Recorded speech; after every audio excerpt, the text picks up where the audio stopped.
tous. Donc on va effectivement commencer cette petite, avant de faire la table ronde, je dirais l'élément consistant un peu de cette réunion d'aujourd'hui, présenter un peu brièvement en fait notre salle de concert qui se situe du coup à Marne-la-Vallée, donc dans la petite ville de Manillon. Je vais vous faire un partage d'écran, je pense que ça sera peut-être le plus opportun justement pour voir un peu des différents éléments un peu représentatifs. Alors je vais procéder du coup au partage. Ça peut mettre un peu de temps du coup à s'activer. Voilà. Et donc, pour commencer, alors, du coup, Fussette, comme je le disais, hein, donc on est une scène de musique actuelle, on a à peu près 2 concerts par semaine, hein, normalement, en temps normal, évidemment, avant le Covid. Voilà, des événements de ce type. On est donc à quelques kilomètres, hein, simplement de l'université Paris-Est de Marne-la-Vallée. On est aussi une association de loi de 1901, c'est assez important de le noter dans la mesure où on va pouvoir aussi effectuer des travaux en interne, justement sur des thématiques comme l'égalité femmes-hommes.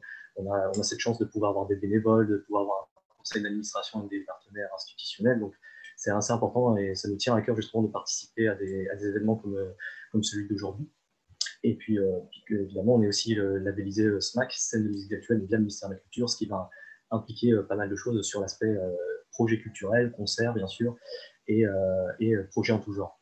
On est donc une équipe de 9 salariés, et d'ailleurs, c'est vrai que je ne l'ai pas présenté non plus, mais il y a Oksana Chatrin qui est avec moi aujourd'hui et qui va compléter aussi ma petite présentation à la fin et qui a notamment participé à la conduite de cette table ronde. Et donc, on est du coup 9 salariés et plein de bénévoles, plein d'intermittents, plein de volontaires en service civique. Voilà. Je vais enchaîner du coup avec notre projet culturel. Donc, pour résumer, hein, on a une programmation donc, qui est quand même plutôt éclectique et défricheuse. Donc, c'est-à-dire qu'on va vraiment avoir aussi bien des têtes d'affiche et des artistes émergents, sachant qu'on nous, on a vraiment cette volonté de défricher des artistes qui vont sur le long terme et bien arriver après à faire des tournées, que ce soit nationales ou internationales. Nous, on est un peu finalement une salle de concert qui repère des artistes, par exemple, comme dans le pop ou le rap. Et ces artistes-là, par exemple, à titre juste d'anecdote, on a pu faire les toutes premières scènes, les toutes premières résidences d'un artiste comme Val, qui maintenant fait des Zéniths, fait bien sûr des Bercy, et si ma mémoire est bonne aussi, je crois qu'il va y avoir une Arena. Et voilà, c'est pour vous donner un peu un ordre d'idée. Là, vous voyez l'artiste Pomme aussi, donc, qui est plutôt sur un registre folk. Et donc, on a effectivement plein de styles musicaux à proposer. Et ce qui fait un peu je dirais notre touche, c'est que en plus d'être une salle de concert, on a vraiment plein d'activités connexes. C'est-à-dire qu'on ne fait pas juste des concerts sur concert sur concert. On a aussi des activités complémentaires comme l'accompagnement artistique. On va essayer de défricher par exemple des rappeurs, des beatmakers qui sont sur le territoire de l'Est parisien. On a aussi des studios de répétition, d'enregistrement et des actions culturelles. Voilà, Oksana va pouvoir aussi vous en parler juste après. Et donc sur la prochaine slide, donc, ce qui est assez important, c'est que Fissette a une thématique qui lui tient énormément à cœur, qui s'appelle la RSO. Donc comme vous pouvez le voir sur la toute petite, le premier alinéa, donc RSO, ça veut dire responsabilité sociétale des organisations. Et c'est typiquement une sorte de philosophie qui a été empruntée notamment au développement durable, à l'écologie. Et justement, c'est tout ce qui va regrouper tous les enjeux sur l'environnement, sociétaux, économiques, éthiques. Donc ça embrasse vraiment plein de thématiques. Et justement, le but du jeu, si je puis dire, c'est de s'améliorer sur ces terrains-là parce que évidemment, il y a plein de problématiques, que ce soit par exemple sur l'égalité femmes-hommes, bien sûr, mais si on extrapole aussi sur évidemment les dangers environnementaux, vous le savez comme moi. Et donc là, j'en viens finalement à la chose la plus consistante et la plus importante finalement dans cette petite présentation, c'est que évidemment, on a le cœur de la mixité femmes-hommes et de la parité.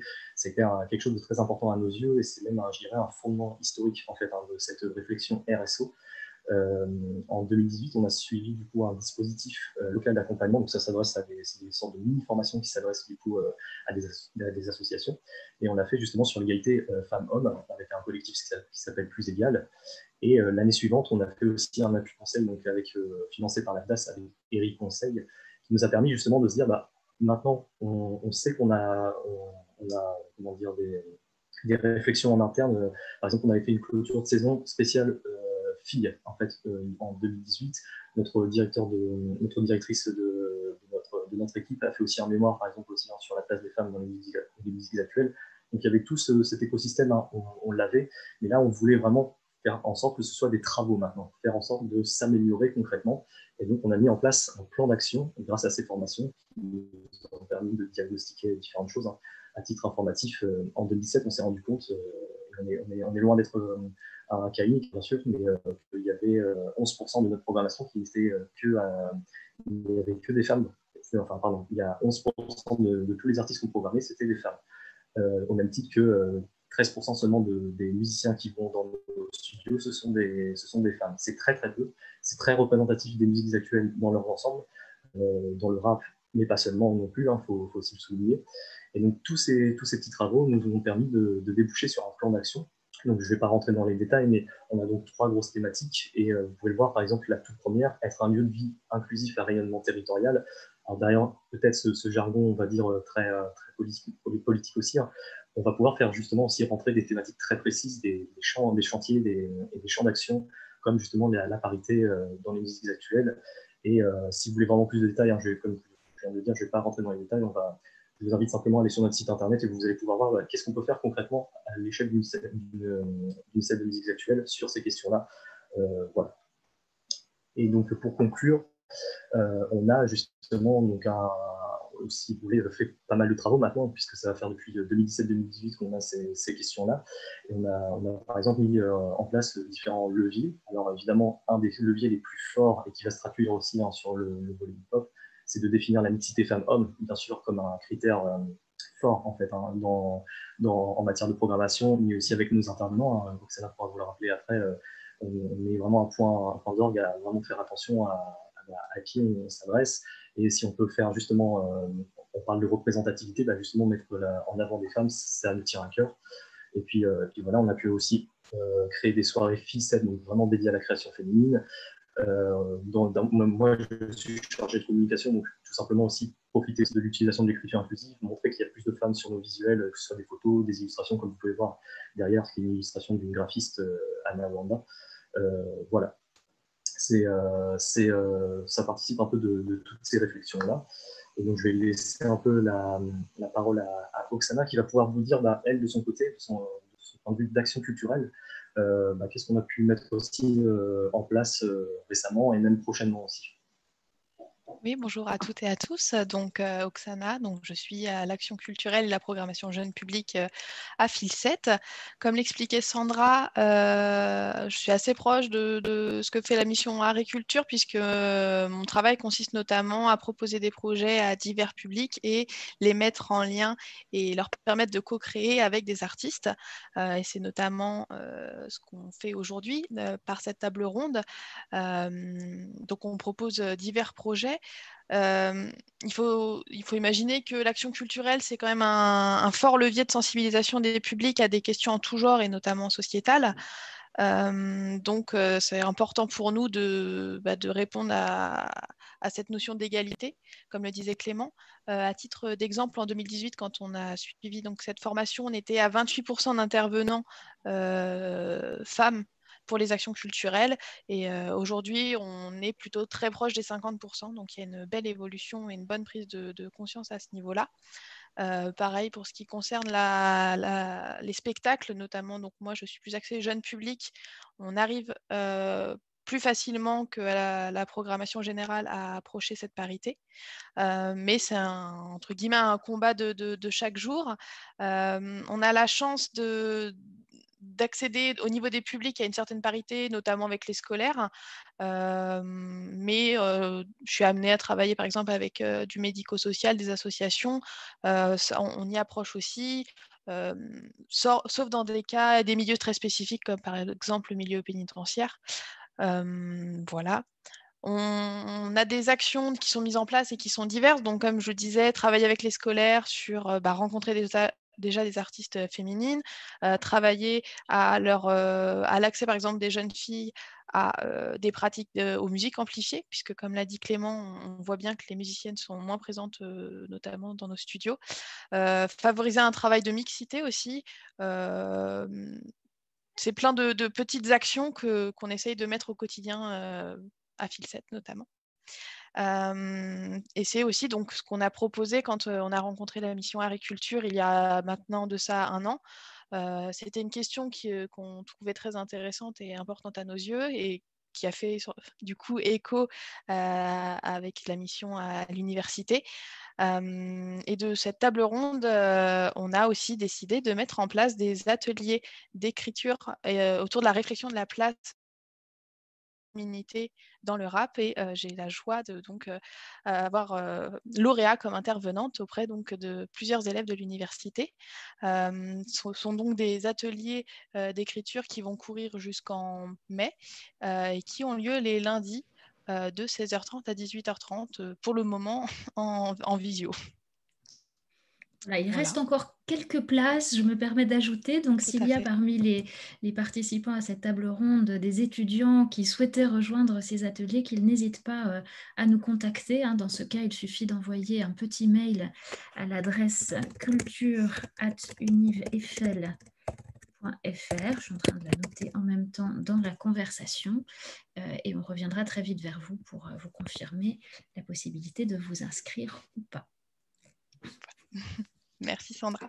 Je pense avoir fait le tour des grossis rapidement, donc le rôle des actions culturelles, notamment à Filset. Donc je laisse la parole à Marguerite.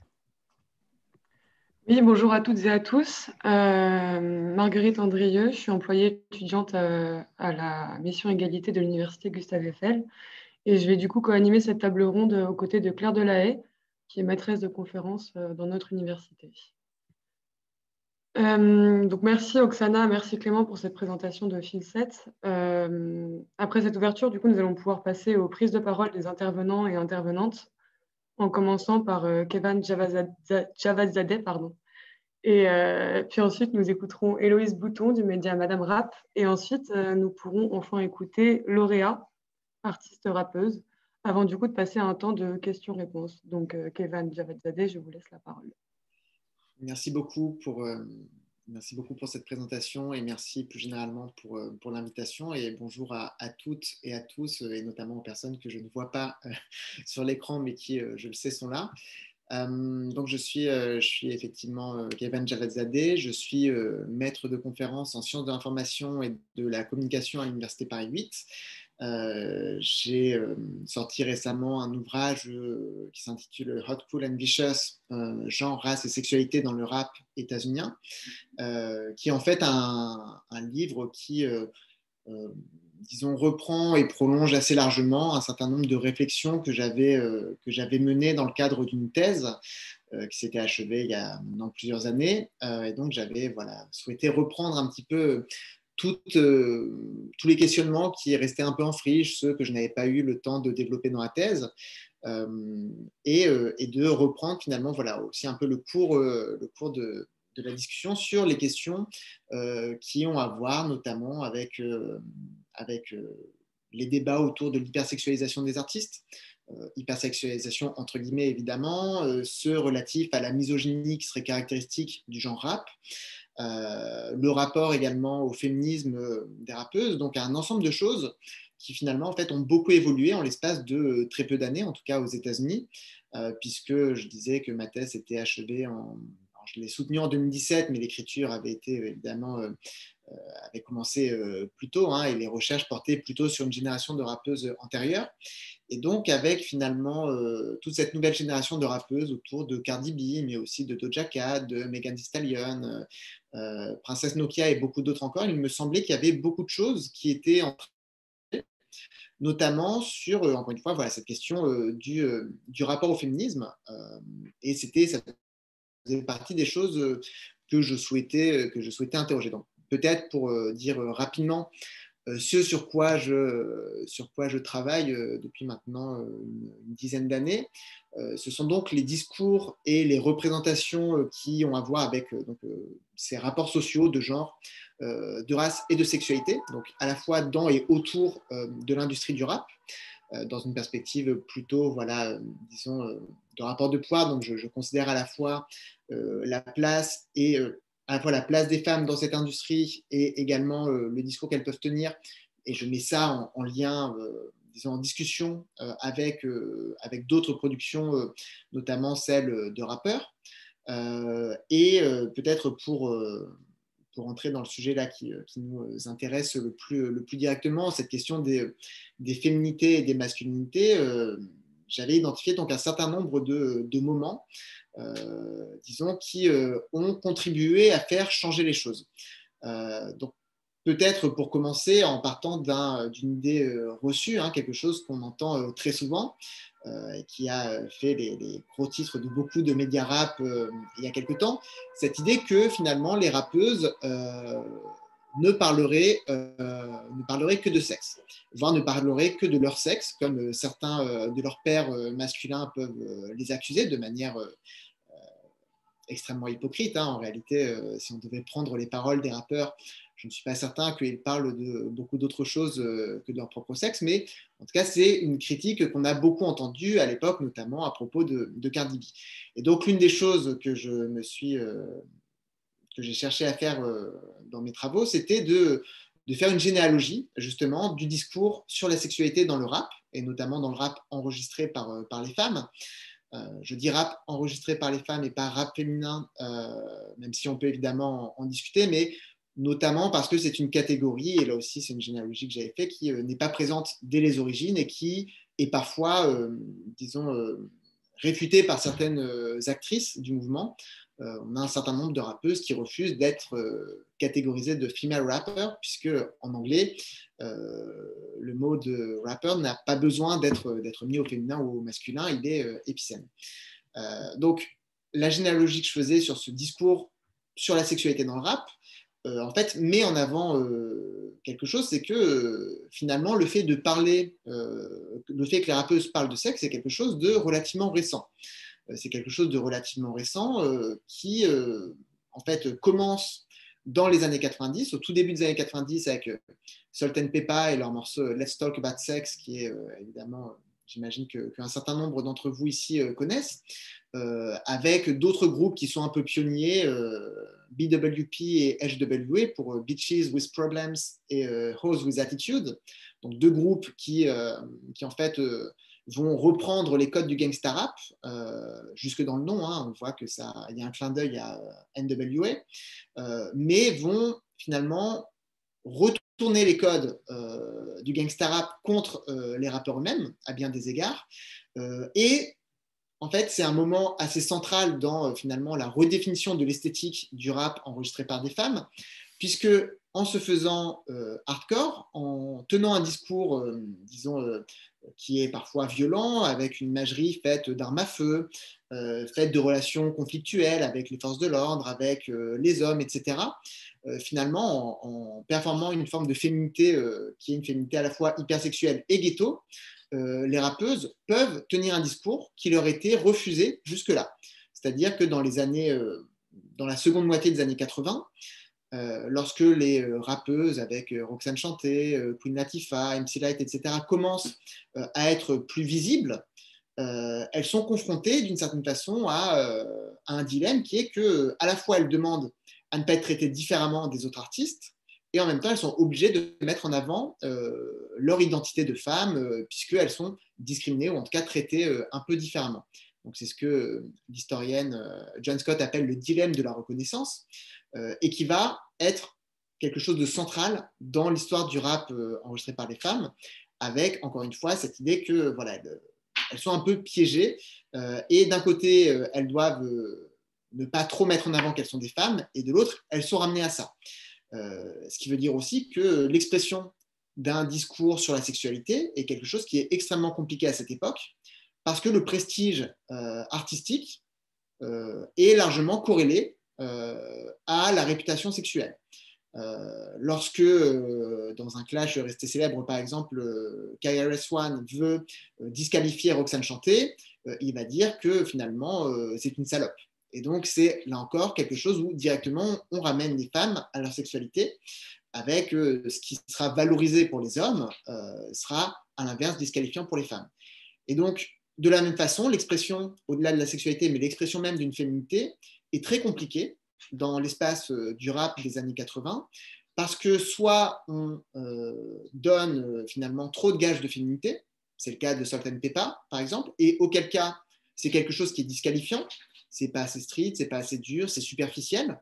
Ou à l'inverse, on ne donne pas suffisamment de gages de féminité. On s'habille avec des baggy, on a des habits larges, etc. C'est le cas de Queen Latifah, par exemple, ou de MC Lyte, ou de Roxane Chanté. Et dans ce cas, il y a un autre stigmate qui va apparaître, ou une autre suspicion, c'est celui de la rappeuse lesbienne, qui est quelque chose qui est également disqualifiant à l'époque. Et donc, c'est vraiment au tournant des années 90 que des groupes commencent à proposer autre chose de manière tout à fait ironique en s'appropriant les codes du gangsta rap. Donc, une musique qu'on a présentée comme étant, souvent à raison, extrêmement misogyne, finalement, va donner des possibilités nouvelles, va offrir des nouvelles possibilités d'expression pour les rappeuses. Alors, j'ai parlé de BWP et de HWA. Ce sont des groupes pionniers, mais qui vont relativement peu marcher, qui font 1 à 2 albums et qui disparaissent du paysage discographique. Par ailleurs, notamment BWP sera un groupe qui sera censuré par sa propre maison de disques, justement à cause de ce discours sur la sexualité. Donc au même moment où on a des morceaux de rap qui parlent de viol, de violences sexuelles, etc., et qui sont aussi encouragés par les maisons de disques, des rappeuses qui tiennent un discours féministe avec des morceaux comme No Means No, par exemple, sont, elles, censurées. Donc ça marche relativement peu pour elles. Il y a d'autres groupes et artistes qui suivent. Et donc ça va faire un peu la transition avec une autre génération de rappeuses, celle de Lil Kim et de Foxy Brown, entre autres, auxquelles on peut rajouter beaucoup d'autres rappeuses, Yves, Missy Elliott, etc. Et donc, dans la seconde moitié des années 90, pardon, et le tout début des années 2000, on a vraiment cette fois-ci un discours, disons, qui est davantage... voilà, un discours qui exprime davantage un désir sexuel, alors ce qui va d'ailleurs donner lieu à beaucoup de controverses.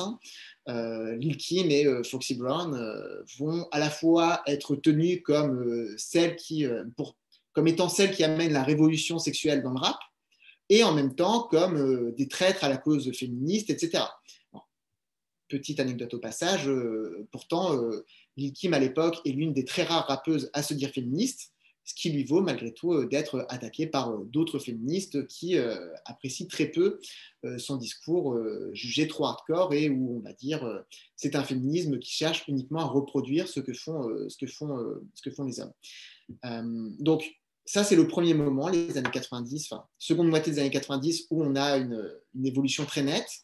Une seconde évolution sans doute très importante, c'est celle qui est survenue disons, à partir de 2012.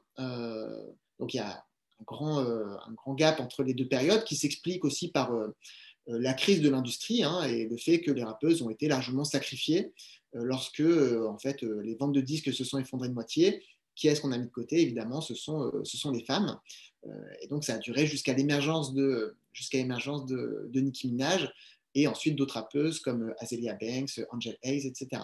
Et donc, progressivement, le discours sur la sexualité et pas que le discours sur la sexualité, disons plus généralement, les performances de genre deviennent plus diverses dans la seconde moitié des années 2010 avec des rappeuses qui se disent, par exemple, et qui rappent aussi à propos de sujets qui sont plus ouvertement queer,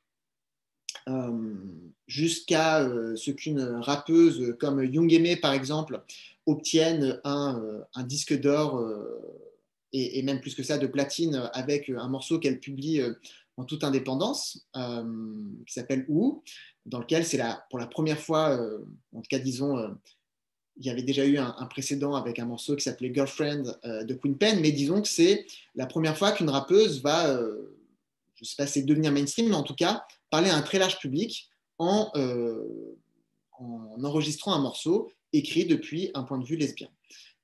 Donc c'est là encore un changement qui est sans doute à interroger à la fois à l'aune d'un certain nombre d'évolutions dans la société dans son ensemble. On aura l'occasion d'en reparler, mais on a tendance à faire du rap finalement, à demander trop au rap, je dirais, dans le sens où le rap n'est pas déconnecté du reste de la société. Et donc, d'une certaine façon, beaucoup des choses qui s'y expriment ont à voir avec les discours qui circulent plus largement dans la société.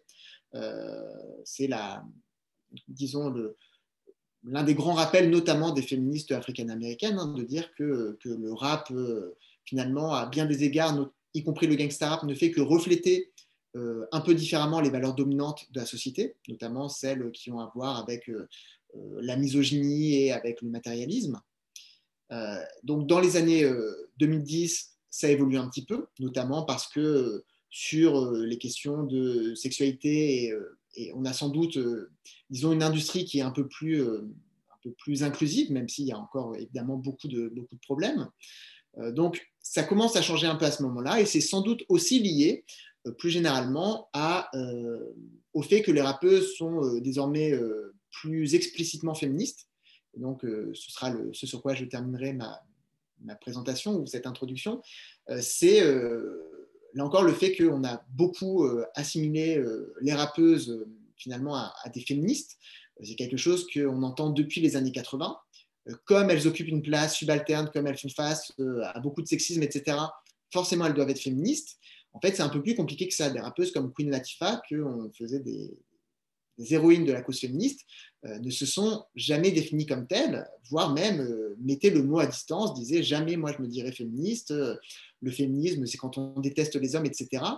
Et donc ça change assez nettement dans les années 2010, avec des rappeuses qui cette fois-ci revendiquent ouvertement le terme, peut-être aussi dans, disons, la continuité de ce qu'on a pu voir avec Beyoncé, et donc le fait qu'il y a de nouveaux visages du féminisme qui apparaissent, notamment dans la culture hip-hop, des visages qui sont des visages moins blancs, plus jeunes, et qui sans doute aussi parlent davantage à une nouvelle génération, et à une nouvelle génération qui est peut-être aussi en demande de ce type d'avatar du féminisme. Voilà, je vous remercie. Merci beaucoup, Keivan, pour cette intervention.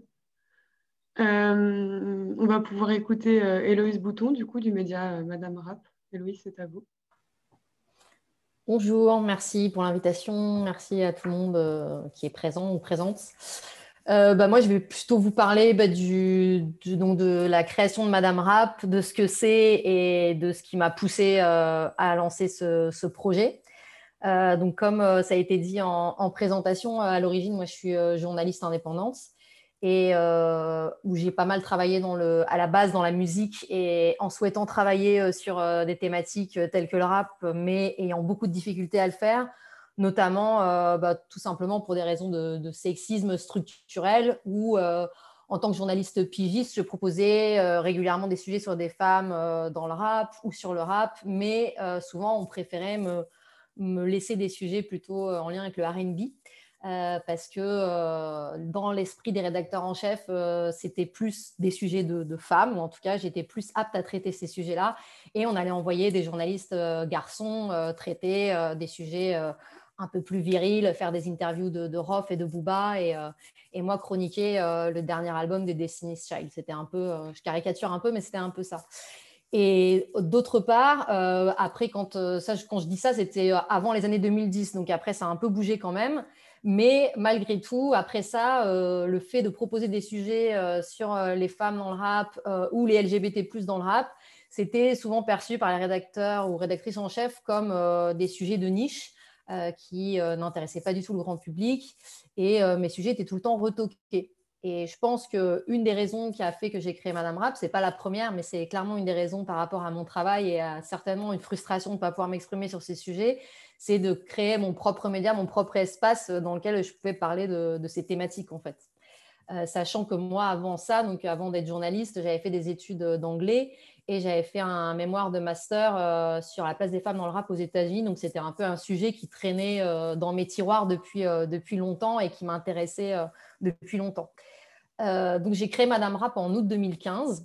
À la base, c'était un simple Tumblr, donc un blog qui recensait 300 rappeuses internationales sous forme d'un répertoire en ligne, en fait, avec un nom, un titre, la date de parution du morceau et le pays d'origine de l'artiste.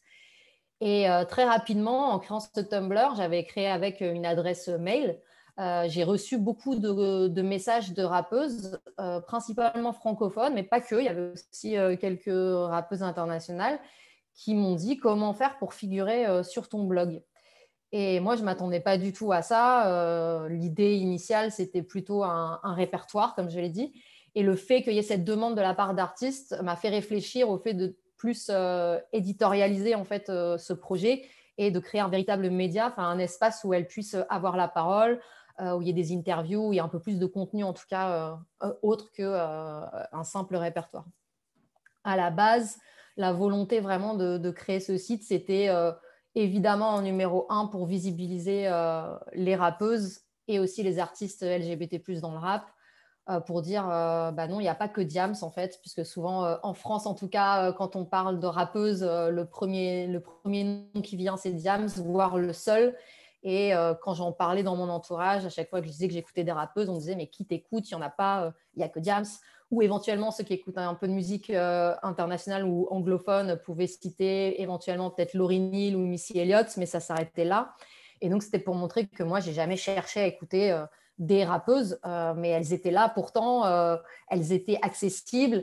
Pourtant je suis d'une génération pré-internet et c'était pas toujours évident de dénicher des artistes, quel que soit leur genre d'ailleurs, chez des disquaires à l'époque. Et pourtant, j'avais accès, et pourtant, j'ai grandi dans une zone rurale, pas du tout à Paris.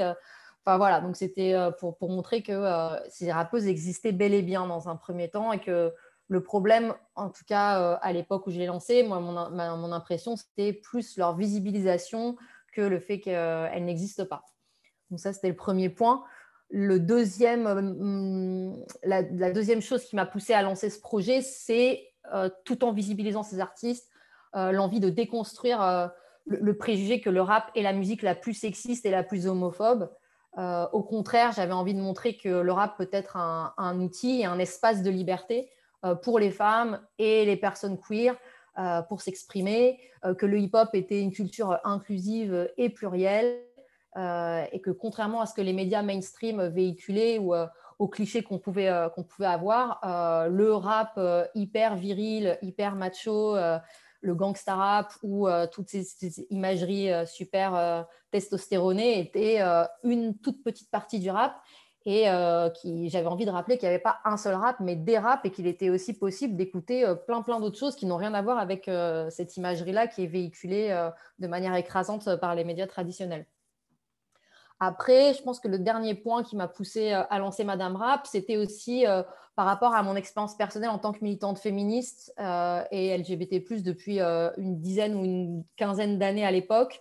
Dans le milieu féministe, on va dire plutôt blanc, plutôt parisien, plutôt universaliste, le fait de dire que j'écoutais du rap était vraiment perçu comme une trahison totale à la cause.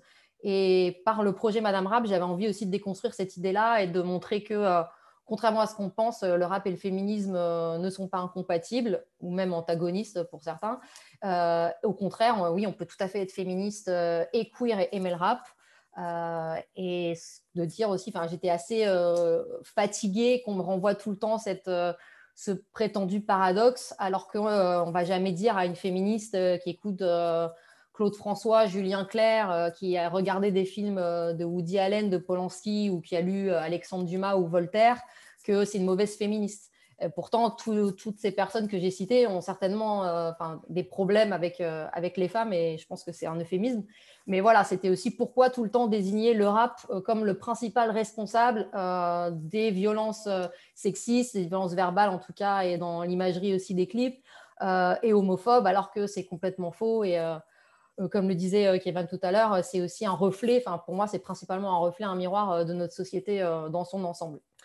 Donc voilà, ça c'était vraiment le moteur du projet. Et aujourd'hui, donc le média tel qu'il existe, il a été lancé en 2016, il a été upgradé, on va dire, l'année dernière avec une version bilingue français-anglais.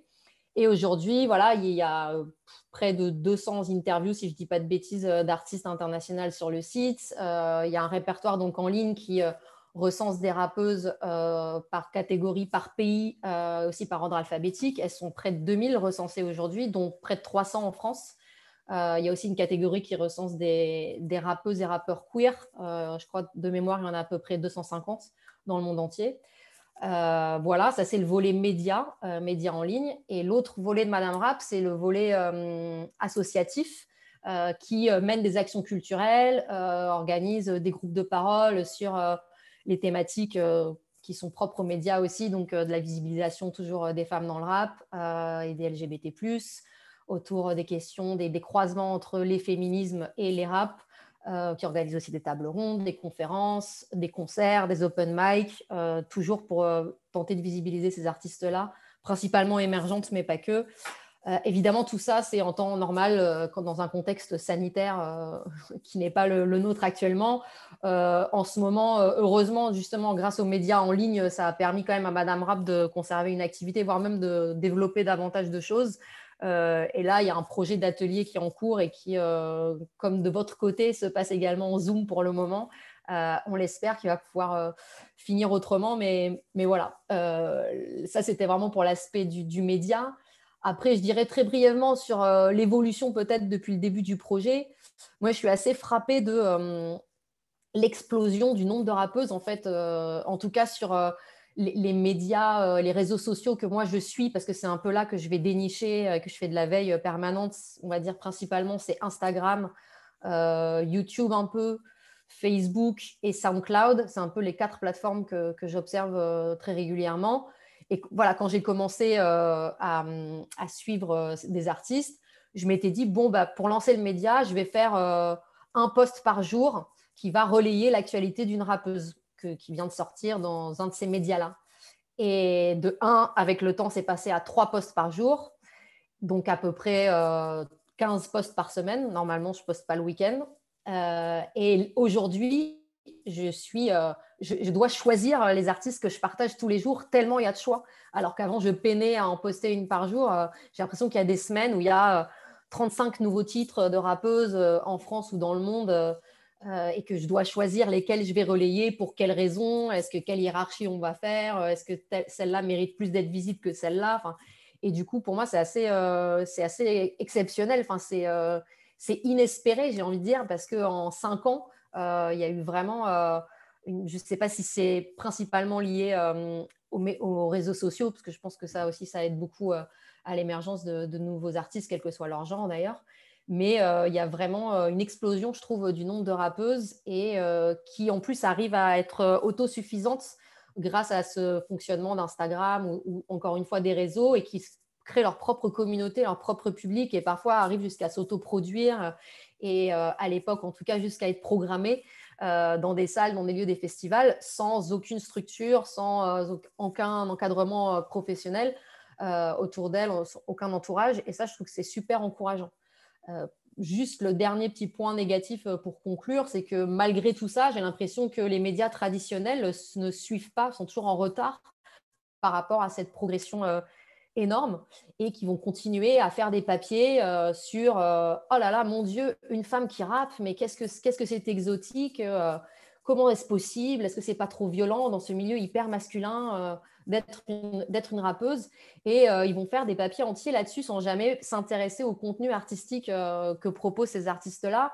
Et j'aimerais bien que voilà, qu'il y ait plus de papiers, plus d'intérêt pour les artistes en tant que tels, et pas leur genre comme un gadget ou un angle de papier, alors que évidemment on va jamais faire ça sur ah, Angèle, qu'est-ce que ça fait d'être une chanteuse dans la pop? Évidemment non, on parle d'autre chose, on parle de ses textes, on parle aussi malheureusement beaucoup de son frère, c'est un autre sujet.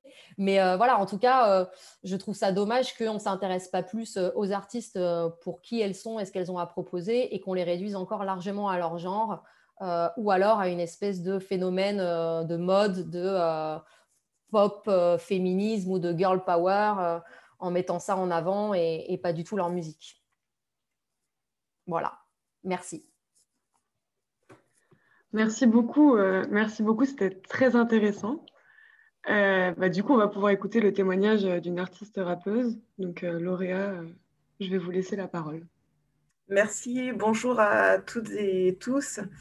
Alors effectivement, moi je vais plutôt vous partager un témoignage plutôt en tant qu'artiste par rapport à mon parcours.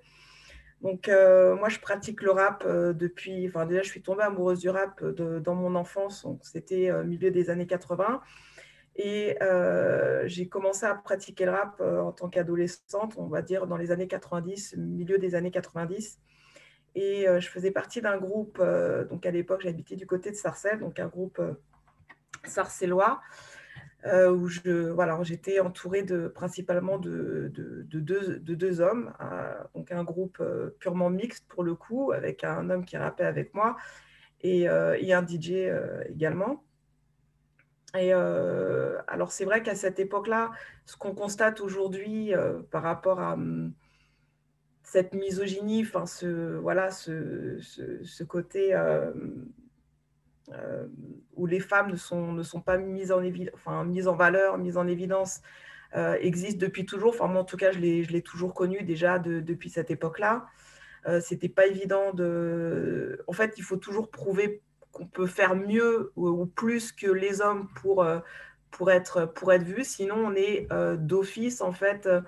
il y a tout de suite un a priori, quand on dit qu'on est une artiste rap féminine, il y a tout de suite un a priori, on pense tout de suite qu'on ne sait pas rapper en fait. Donc il y a toujours besoin de prouver plus. Et ça, je l'ai ressenti, je l'ai vécu dès mes débuts en fait, déjà à l'époque, dans les années 90. Le groupe s'est poursuivi jusqu'aux années 2000 où au final il s'est séparé.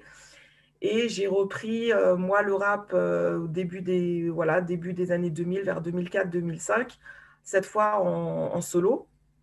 Donc là, il a vraiment fallu que je me mette en avant seule, en fait, et en tant qu'artiste féminine seule, c'était déjà plus facile, entre guillemets, de se cacher derrière des hommes quand on était en groupe. Et le côté groupe mixte aussi qu'il y avait à l'époque, il y en avait d'autres aussi. Il y avait un groupe avec Princesse Agnès et Tepa qui s'appelait Les Spécialistes, qui était également à l'époque un groupe mixte. C'était une petite originalité. Il y avait soit des rappeurs masculins, soit des rappeuses donc, du coup féminines. Mais des groupes mixtes, il n'y en avait pas tellement à l'époque, donc c'était un bon moyen de se démarquer aussi et de créer une sorte de parité déjà à l'époque, ce qui était plutôt pas mal. Mais dès qu'il a fallu que je me présente seule, ça a été pour moi un peu plus difficile à franchir le pas. Ceci dit, voilà, je suis en solo depuis à peu près ces années-là, 2004-2005, où j'ai pu... me recréer une équipe en fait avec qui travailler, alors pour le coup purement masculine, avec un backer, un DJ, un producteur, voilà, tous milieu masculin. Et voilà, ça c'est les projets sont bien sortis. Il y a eu, pardon, excusez-moi, j'ai un chat dans la gorge. Il y a eu la sortie d'un EP, puis la sortie d'un album. Et pas mal de concerts aussi, des tournées à cette époque-là. Donc tout se passait bien. Et c'est vrai que les gens qui m'ont suivi à ce moment-là étaient des gens principalement qui me connaissaient déjà depuis le groupe Un Barrio 5 Esprits, dont je faisais partie dans les années 90. Et connaissaient déjà mon travail et appréciaient déjà pour le coup ce que je faisais à l'époque. Donc j'ai pas eu de soucis, entre guillemets, pour m'imposer, même en tant qu'artiste féminine, puisque les gens me connaissaient déjà. Et pour les personnes qui m'ont découvert à ce moment-là, il y a en général eu de bons retours aussi. Mais c'est vrai que il y a eu de bons retours à partir du moment où on me voit en production, c'est-à-dire soit en train de rapper ou écouter une de mes œuvres, etc. Et c'est vrai que je constate que quand c'est des personnes qui parlent de moi à d'autres personnes et qui ne me connaissent pas du tout, il y a quand même toujours cette, une sorte de réticence ou d'a priori qu'il peut y avoir en disant « Ah, une fille qui rappe, est-ce que c'est bien, t'es sûr, mais est-ce qu'elle rappe bien ?» Enfin, voilà, on ne se pose pas ce genre de questions quand on parle d'un homme d'une façon générale. Donc je constate qu'il y a toujours ça, qu'il y a toujours eu ça. Parallèlement, après, dans les années 2008 à peu près, moi j'ai commencé à animer des ateliers d'écriture. Donc là, être plus en tant qu'intervenante et surtout à faire une sorte je trouve pas le mot, mais de passation, de transmission, voilà, faire un travail de transmission sur les techniques de rap, sur apprendre, que ce soit de la rythmique au flow, à l'écriture. Et j'ai imaginé qu'il y allait avoir une réticence peut-être à certaines personnes, notamment aux hommes, de venir aux ateliers justement du fait que je sois une femme et que du coup je sois entre guillemets moins crédible, si je puis dire, peut-être aux yeux des hommes, pour animer des ateliers ou pour pouvoir donner des conseils en fait sur l'écriture. Et en fait, pas du tout. En fait, voilà, depuis 2008, j'anime des ateliers donc régulièrement à la Maison du Hip-Hop à Paris. Donc ça fait plus de 12 ans, je crois, maintenant. Et j'en anime aussi dans d'autres structures. Et je précise, à la Maison du Hip-Hop, je m'adresse à un public de jeunes adultes, donc plutôt moyenne d'âge 20-25 ans. Et en fait, il n'y a pas finalement cette notion, là où je pensais qu'il y aurait justement peut-être des a priori, finalement, il n'y en a pas. J'ai autant d'hommes que de femmes. Enfin, j'ai même plus d'hommes, puisque dans ce milieu-là, quand même, rap, c'est plutôt purement... Enfin, il y a plus d'hommes qui pratiquent le rap que les femmes. Mais voilà, j'ai pas d'a priori de personnes qui veulent venir à mes cours et veulent être conseillées et coachées par une femme. Donc voilà, donc aujourd'hui, j'anime effectivement des ateliers écriture et depuis 2 ans, je fais également du coaching vraiment purement artistique auprès directement des artistes amateurs sous 2 volets en fait, sous un volet purement artistique où je coach sur l'écriture de texte, sur l'enregistrement en studio, sur la préparation scénique. Et également, le deuxième volet, ça va être plus sur la professionnalisation, où je propose aux artistes de les accompagner. Donc, c'est purement de l'accompagnement de projet musical. J'accompagne les artistes vers la professionnalisation pour la sortie d'un disque, pour se faire plus connaître sur les réseaux sociaux, etc. Et effectivement, il n'y a pas de souci à ce que ce soit des hommes qui prennent contact avec moi, des femmes, etc. Donc, au final, je dirais que le sexisme dans ce milieu-là, il existe évidemment, mais moi, en tout cas, personnellement, même si j'ai vécu le fait qu'en tant qu'artiste, il faut vraiment peut-être être plus forte qu'un rappeur. En fait, les rappeuses doivent plus montrer leur savoir-faire, doivent plus en faire en fait que les rappeurs. Elles doivent se justifier presque en fait d'être rappeuses. Donc ça, c'est ce que j'ai pu ressentir en tant qu'artiste. Après, en tant qu'animatrice d'atelier ou que coach, je ressens moins ce souci-là en fait. Donc voilà, je voulais juste vous témoigner ça. Et j'en profite juste pour saluer Héloïse de Madame Rap, avec qui j'ai pu échanger il y a quelques mois sur les réseaux par rapport à des projets que j'avais mis en place aussi. Notamment des formations en ligne, justement, que j'ai mis en place sur le rap l'année dernière. Voilà, je vous laisse la parole.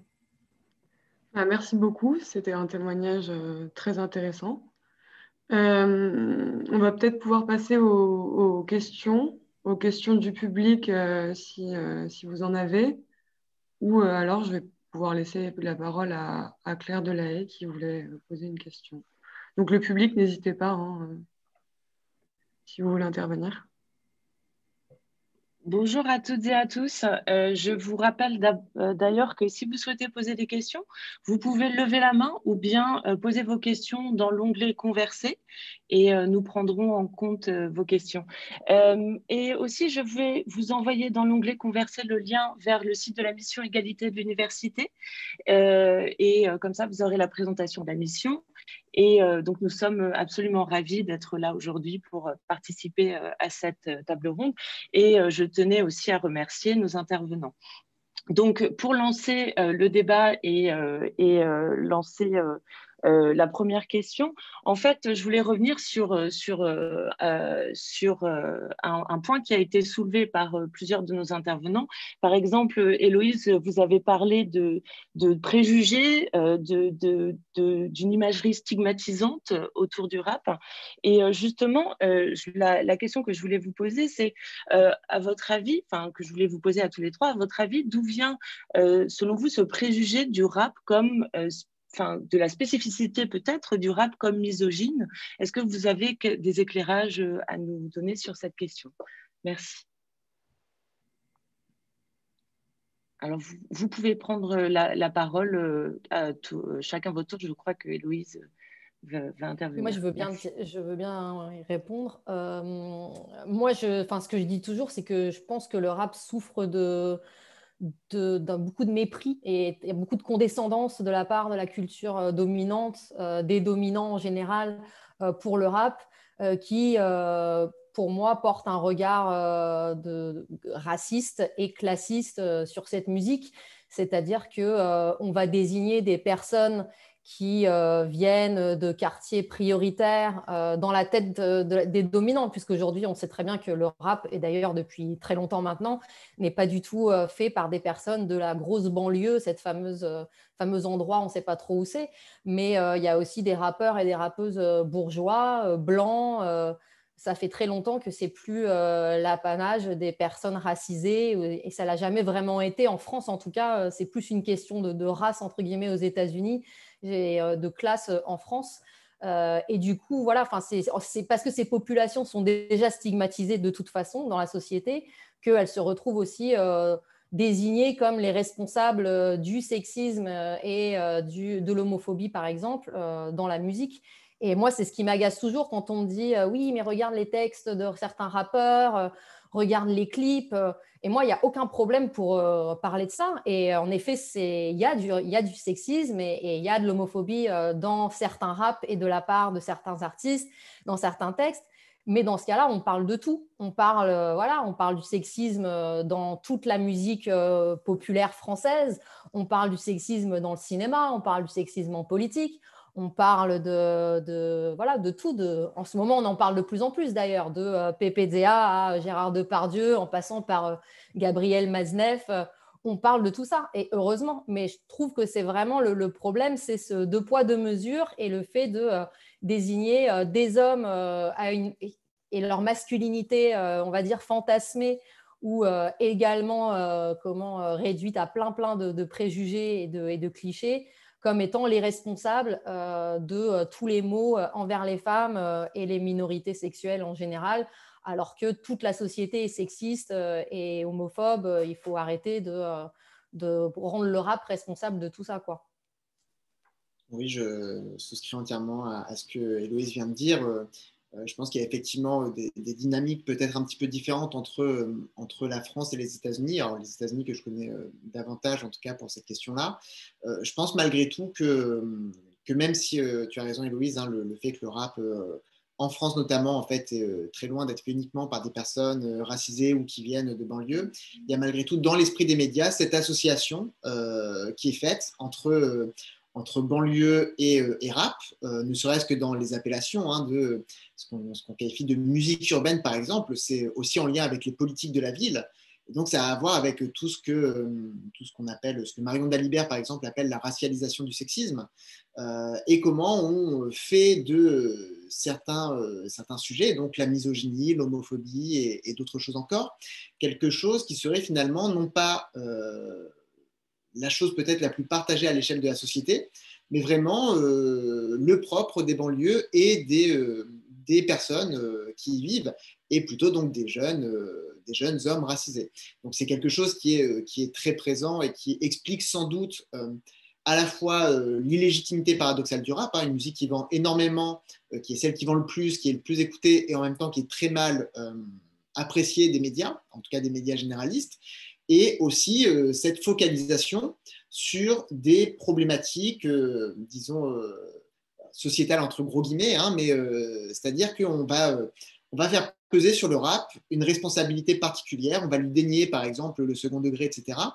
Et peut-être pour illustrer aussi comment cette question, alors, non pas sur le sexisme, mais en tout cas sur comment est-ce que les rapports sociaux de race, par exemple, peuvent jouer à plein sur la perception et sur ce que peuvent s'autoriser ou non les artistes. On a pu voir ce qui s'est passé pour un artiste comme Orelsan, par exemple.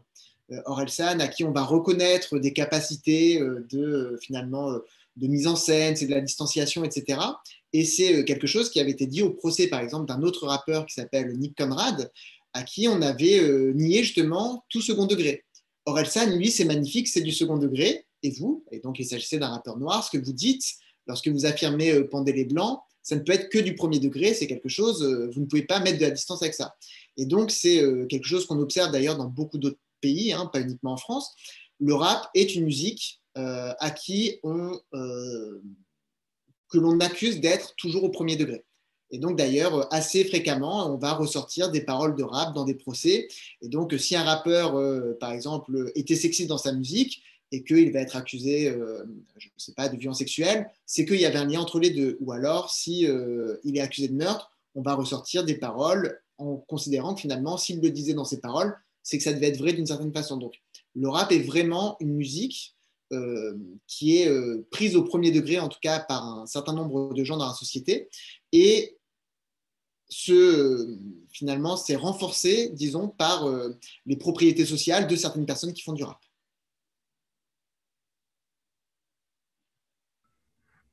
Après, je voudrais compléter ce qui vient d'être dit.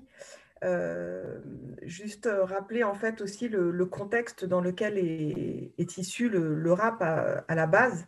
Le rap qui vient quand même d'un contexte à la fin des années 70 aux États-Unis. Il est dans le Bronx, où c'était voilà, un contexte très, très violent, puisque politiquement, à cette époque, aux États-Unis, il y avait déjà des grosses violences urbaine, et voilà, le rap il vient de cet univers-là, de ce contexte-là aussi, et j'ai l'impression, moi, j'en débattais justement avec les étudiants lundi, j'ai le sentiment que en fait, les gangs qu'il y avait à l'époque, puisque en fait, quand il y a un monsieur qui s'appelle Afrika Bambaataa qui a créé la Zulu Nation, et notamment en fait l'origine un peu du hip-hop, quand ce qu'il voulait en fait c'était sortir les jeunes des gangs, sortir les jeunes de la violence dans lesquelles ils étaient empêtrés à l'époque.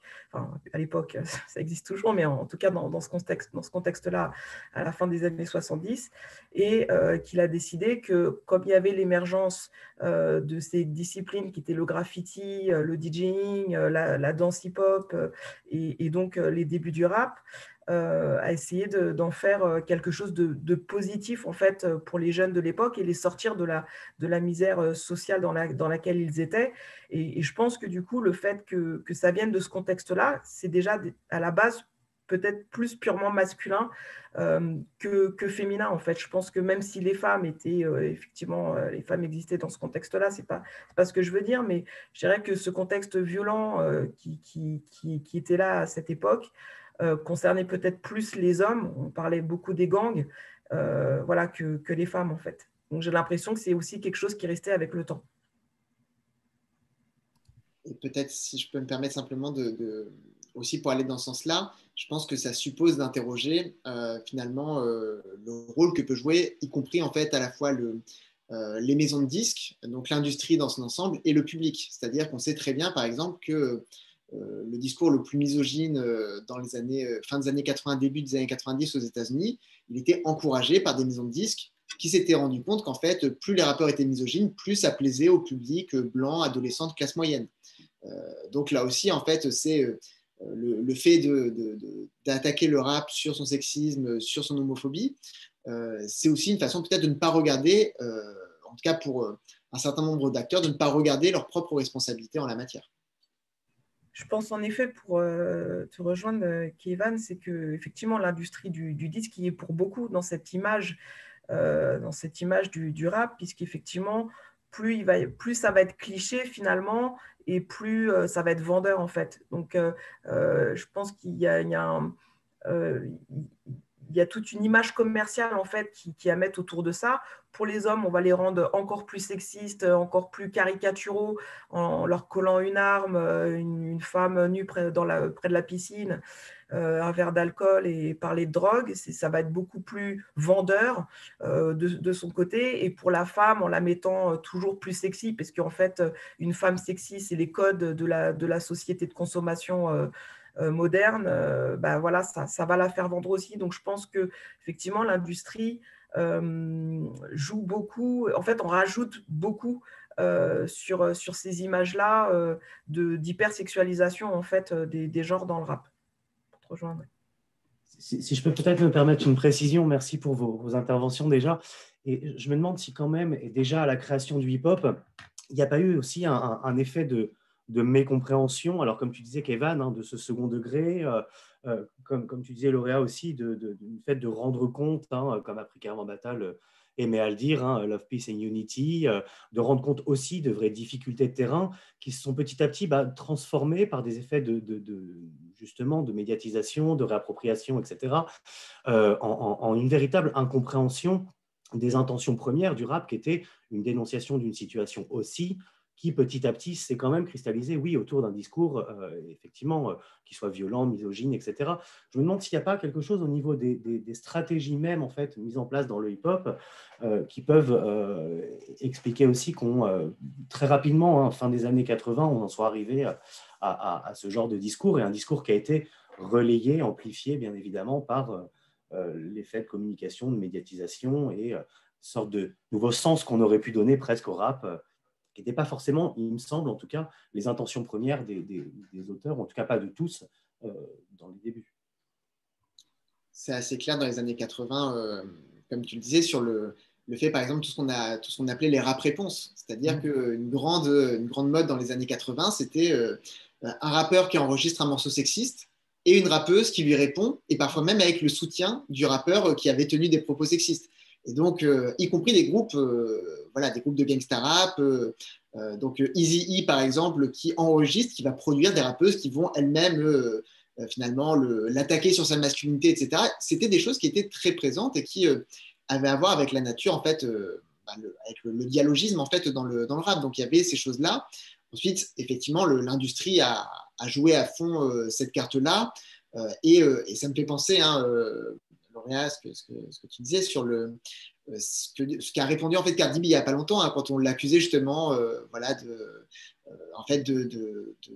d'être trop, de parler trop de sexe, en fait, d'être une traître à la cause féministe, etc. Ce qu'elle a répondu, c'est il y a plein de rappeuses qui font des choses du rap conscient, comme vous dites, vouloir écouter, et pourtant vous ne les écoutez pas. Donc il y a aussi cette chose-là que en fait, il y a un rap très divers. Les rappeuses, notamment, font extrêmement de rap différents. Simplement, ensuite, il y a ce que le public décide d'écouter et ce qu'on va mettre en avant, ce qu'on va pousser dans l'industrie.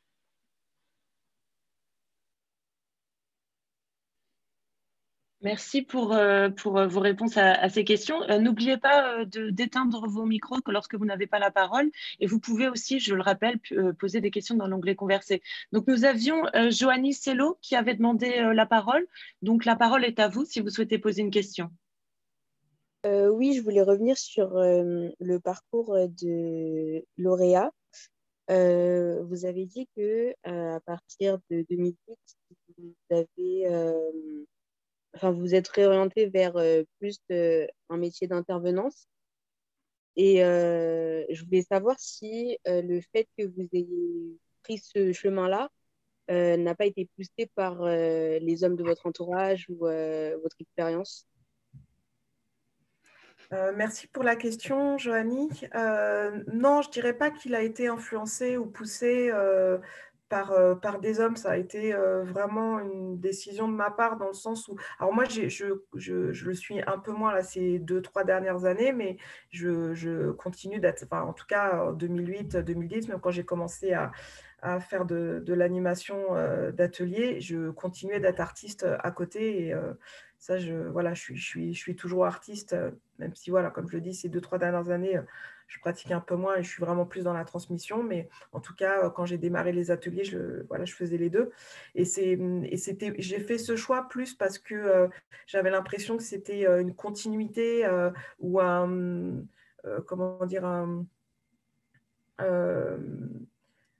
complémentarité, je dirais, à mon travail d'artiste. Mais voilà, j'ai pas eu d'influence particulière pour faire ça. C'était plus l'envie de transmettre, en fait. Merci. Je t'en prie. Merci pour votre question, Joanie, et pour votre réponse, Lauréat. Je vais maintenant poser la question qui a été posée par Tom dans l'onglet Converser. Donc, je lis sa question. Bonjour, je voulais savoir s'il y a un style de rap, crunk, drill, grime, gangsta plus investi par les femmes. Si oui, pourquoi? Et à contrario, s'il y a un style boudé ou moins investi ou non par les femmes, et si oui, pourquoi? En France ou aux États-Unis? Merci. Je pense que Héloïse, tu as sans doute plus de choses à dire avec… Je ne sais pas trop, c'est une vaste question, pareil, je ne sais pas si j'ai l'impression qu'il faudrait demander à toutes les rappeuses, en fait. Mais de ma place, en tout cas, ce que je constate, c'est que non, il n'y a pas de style particulier plus ou moins investi par les femmes. Justement, ce qui est assez nouveau aussi, c'est qu'elles font tout. Elles font de la trap, elles font du cloud rap, de la drill, elles font des choses un peu plus qui flirtent un peu plus avec la pop. J'ai l'impression que c'est hyper varié, plus du rap boom bap ou conscient aussi. Je dirais que peut-être que les différences sont plus dans l'imagerie, en fait. J'ai l'impression que, par exemple, ce qu'on disait tout à l'heure sur les rappeuses hypersexualisées américaines, notamment, en France, il y en a peu. Et quand il y en a, ça reste très... elles ne sont pas signées, elles ne sont pas professionnelles jusque dans la signature ou l'accompagnement avec des structures, en tout cas. Je pense notamment à Lisa Monet ou à Roca, ce genre d'artistes. Qui jouent la carte du féminisme pro-sexe, d'hypersexualisation, qui sont parfois travailleuses du sexe à côté ou qui ont développé des OnlyFans où c'est ce qui va permettre parfois de financer leurs propres projets et de les sortir en indépendance.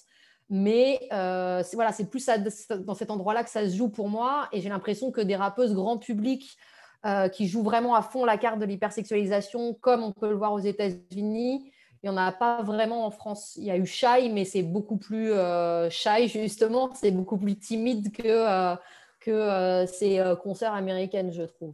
Oui, moi je suis assez d'accord. Je pense qu'il n'y a pas un genre plus qu'un autre qui serait investi, surtout aujourd'hui. C'est-à-dire que dans les années, peut-être que dans la seconde moitié des années 90 et début des années 2000, c'était un peu plus homogène, ce qui s'expliquait aussi par le fait que le rap à ce moment-là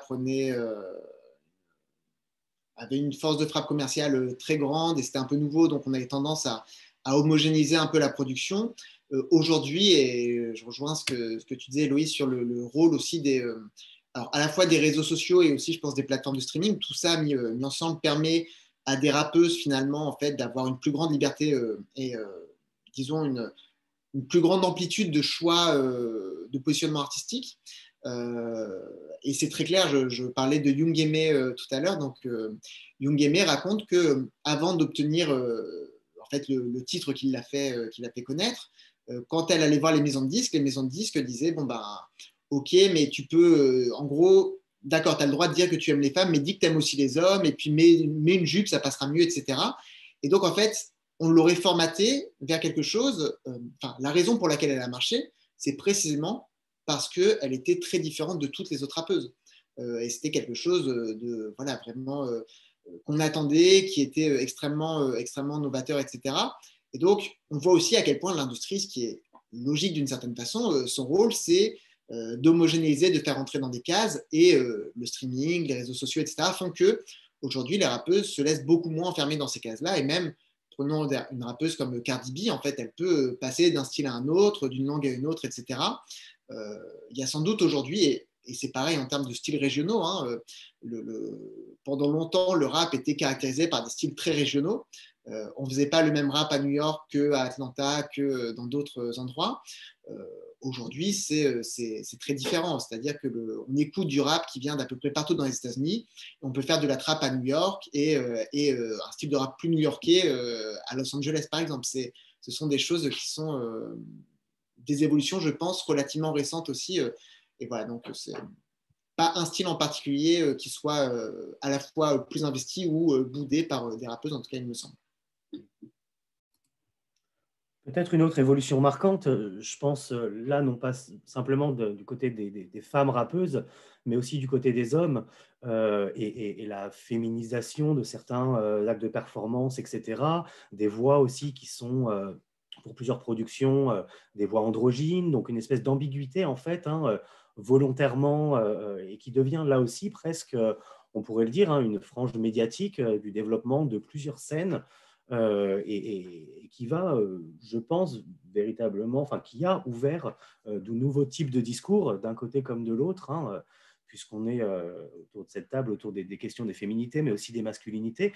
Et je pense que les jeux de masculinité aujourd'hui, en fait, tendent à une sorte de malléabilité des frontières, ou en tout cas une volonté justement de chercher non pas cette dualité homme-femme, mais d'aller presque vers quelque chose d'une autre forme d'expression, une espèce de territoire un peu presque intermédiaire, hein, qui est le territoire, on le sait bien, hein, à travers ça peut passer par les attitudes, ça peut passer par les codes vestimentaires, mais ça passe aussi, on le sait bien, par le travail de la production musicale, hein, vers quelque chose qui serait de l'ordre de l'ailleurs. Alors ça peut être un ailleurs justement d'une voix androgyne, mais ça peut être aussi un ailleurs d'une voix robotisée, d'une voix hyper transformée. Voilà, je pense ici à tous les processus à partir des années 2010 qui se sont mis en place, processus qui pour moi ont conduit un petit peu à casser ces frontières de la masculinité et de la féminité dans la production musicale en fait.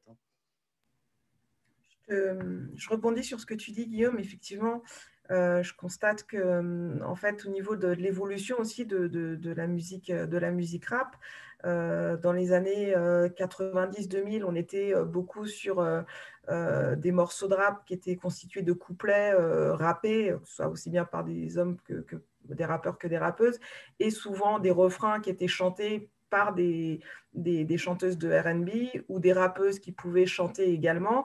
Et en fait, aujourd'hui, on a plutôt des morceaux qui auront évolué avec cette fois le rappeur qui va se mettre à chanter lui-même. Donc en fait, exit les chanteuses de R&B. Aujourd'hui, c'est voilà, on essaye que les rappeurs soient plus musicaux entre guillemets. Peut-être justement qu'on met moins les textes en avant, mais qu'on met plus la musicalité et la mélodie en avant aujourd'hui sur les morceaux. Et en fait, les rappeurs se mettent à chanter là où avant c'était des femmes qui chantaient sur les morceaux de rap.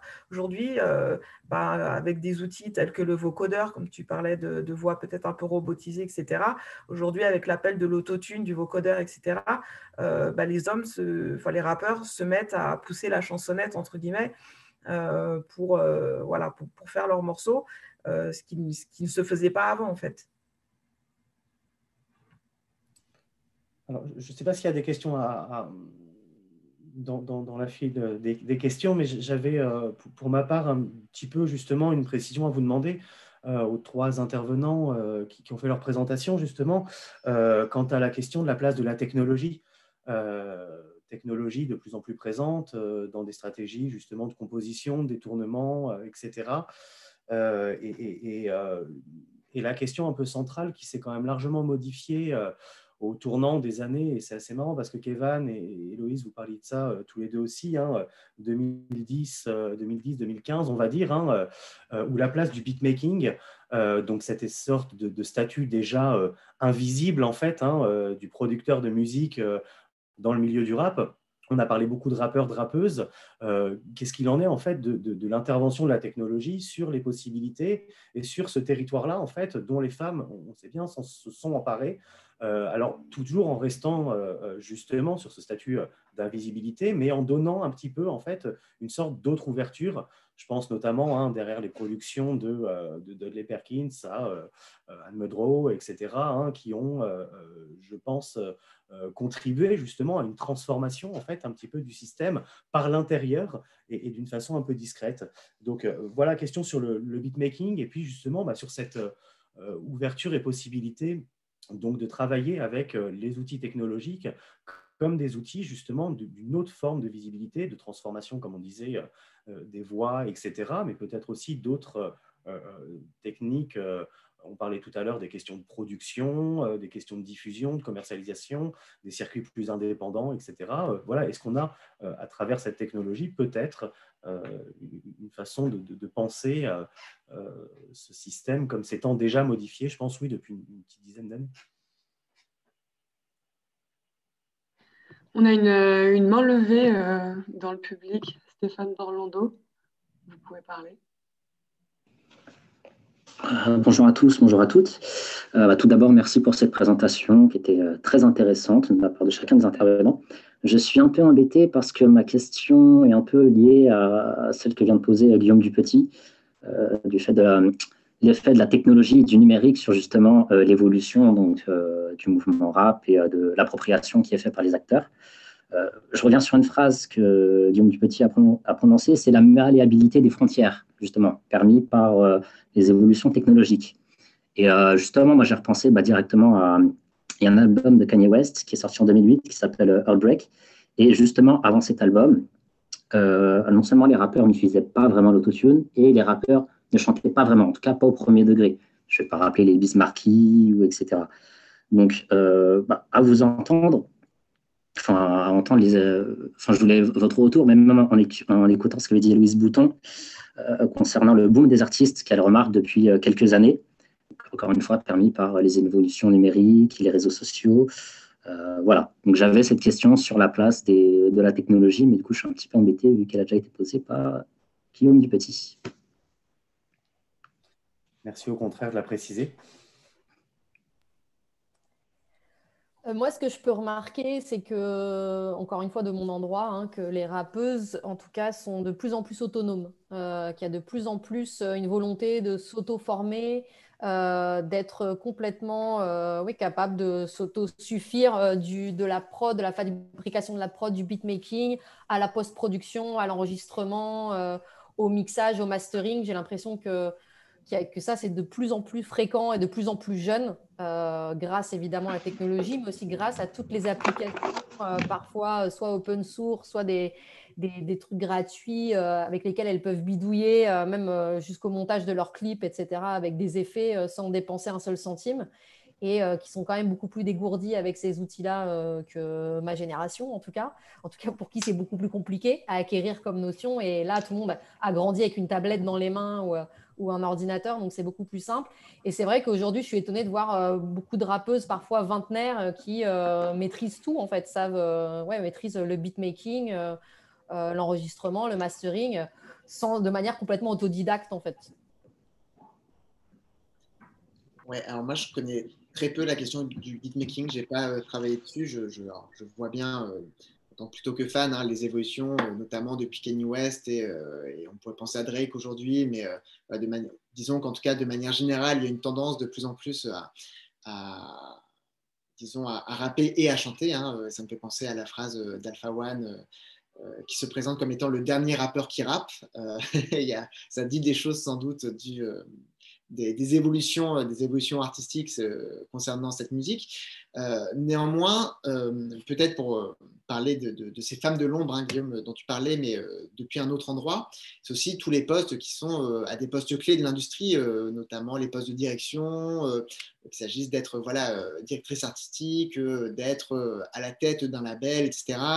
Si on pense à Sylvia Robinson, Sylvia Ron, etc., aux États-Unis, par exemple, ça a été des figures majeures et qui ont contribué. Quand Sylvia Ron arrive à Atlantique, d'un seul coup, on a plus de rappeuses qui sont signées. Et c'est vraiment presque mécanique. Non pas que, disons, le fait qu'il y ait une meilleure représentation des femmes ne règle pas tout, mais en tout cas, quand ça s'est fait, on a vu que ça a changé des choses. Et donc, ce qu'on souvent on oublie et qu'en fait, c'est une erreur à mon sens, c'est qu'il y a énormément de femmes dans l'industrie du rap. Des femmes de l'ombre précisément, qu'il s'agisse de journalistes, d'agents, d'attachés de presse, etc. Il y en a énormément. Et d'ailleurs, il y a le move qu'il a fait là, quelque chose sur les femmes du rap. Donc, on peut voir aussi un petit peu celles qui peuvent exister. Et donc, voilà, je pense qu'il y a vraiment... faut interroger en fait cette catégorie de femmes de l'ombre au-delà de simplement les artistes ou même y compris dans les personnels de renfort, etc. Il y a des choses intéressantes à creuser. Et ensuite, sur les évolutions, en revanche, technologiques, là, ce sera plutôt sur le numérique, mais oui, en fait, il y a effectivement beaucoup de rappeuses qui aujourd'hui sont capables de prendre leur carrière en main. C'est-à-dire que pendant longtemps, en fait, vraiment, ce qui était recherché, c'était de signer en maison de disque, parce que sans maison de disque, pas de carrière. Et aujourd'hui, on a plein de rappeuses, Princesse Nokia, par exemple, qui a longtemps refusé de signer en maison de disque, ou plutôt en major. C'est-à-dire que c'était les majors qui venaient à chercher et elle disait mais vous ne m'intéressez pas du tout. Young Aimé, pareil, qui disait j'ai déjà eu un hit, les gens me connaissent, pourquoi est-ce que j'irai signer avec une maison de disques qui va me mettre des bâtons dans les roues, me contraindre, etc. Donc, en tout cas, il y a des possibilités de gérer sa carrière de manière plus autonome qui sont rendues possibles, encore une fois, par le streaming, par les plateformes, par les plateformes de streaming, les réseaux sociaux numériques, et aujourd'hui, par exemple, un outil comme TikTok, qui est évidemment central dans le succès d'une artiste comme Doja Cat, qui était déjà là depuis un certain temps, mais c'est vraiment avec TikTok que ça a Instagram puis TikTok qui l'ont permis un peu d'exploser. Et c'est d'ailleurs, ce serait intéressant de voir comment, à la fois d'un côté, les plateformes de streaming ont d'une certaine façon été favorables au rap, mais relativement défavorables aux femmes. Il y avait un plafond de verre algorithmique. Les artistes qui étaient le plus poussés étaient majoritairement des rappeurs et non pas des rappeuses. Alors que sur TikTok, on sait que, comme il y a notamment un public plus jeune, plus féminin, etc., les rappeuses sont extrêmement populaires sur cette plateforme. Et donc, ça produit des choses aussi, sans doute, en termes de visibilité pour ces artistes-là. Merci beaucoup. On a une question encore dans le public. Hayat, si tu veux parler.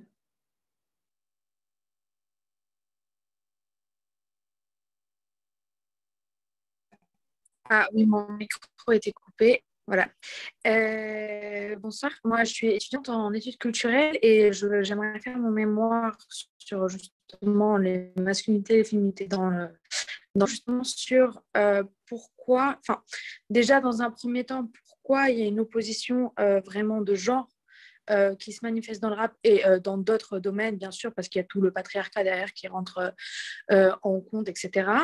Mais pourquoi est-ce que, déjà, est-ce qu'on peut considérer que c'est surtout dans le rap qu'il y a ce passage, en fait, de cette opposition à un jeu sur les frontières entre le masculin, les codes du masculin, du féminin et cette espèce intermédiaire comme ça a été dit, qui se crée. Pourquoi spécifiquement, si c'est le cas, ça se fait dans le style musical du rap et pourquoi est-ce que c'est lié au fait que le rap est devenu vraiment une musique de plus en plus écoutée par les jeunes. Ce qui a été évoqué aussi, c'était les réseaux sociaux qui peuvent permettre de plus pratiquer et s'exposer. Est-ce que ça peut être aussi relié justement, qu'est-ce que je voulais dire? Qu'est-ce qui fait en fait que ces frontières viennent être remises en cause? Est-ce que c'est aussi la libération de la parole qui se fait de plus en plus autour de plein de sujets, féministes, queer, etc.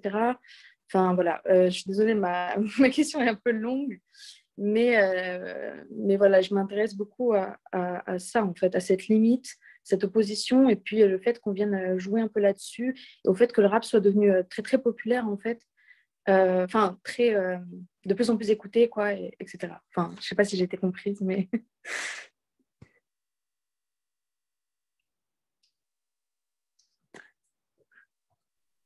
je suis pas certain d'avoir compris l'ensemble de la question. J'ai l'impression qu'il y avait un peu deux parties sur peut-être d'un côté. Oui, c'est ça. En fait, j'aurais dû la séparer. Ouais. Ok, alors d'un côté, pourquoi en gros la question du genre, est-ce qu'elle serait plus présente dans en tout cas concernant le rap, et si j'ai bien compris, une deuxième partie plutôt sur les évolutions plus récentes, ce qui peut contribuer à faire évoluer les normes et représentations liées au genre, c'est ça? Oui, en fait, la question c'était, est-ce que dans le rap, plus que dans d'autres, parce que par exemple, on parlait de la voix qui est associée à la femme, et qui, par exemple, dans le jazz aussi, c'est beaucoup de femmes qui chantent. Enfin, c'est un truc dans la musique qui est présent dans plein de domaines musicaux,